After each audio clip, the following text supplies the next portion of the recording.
అంటారు.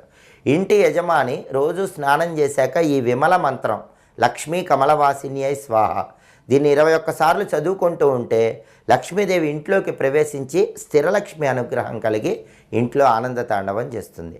అలాగే ఎప్పుడైనా ఒక్కసారి గురువారం అర్ధరాత్రి 12 గంటలకు ఒక విధి విధానం పాటించండి.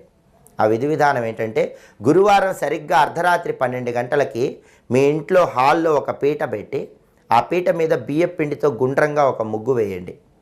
ఆ ముగ్గు మధ్యలో కుంకుమతో శ్రీం అనే అక్షరం రాయండి. ఆ పీట దగ్గర 11 ప్రమిదలుంచి ఆవు నెయ్యి పోసి దీపాలు వెలిగించండి. దీపాలు వెలిగించిన తర్వాత శ్రీం అని 108 సార్లు చదవండి.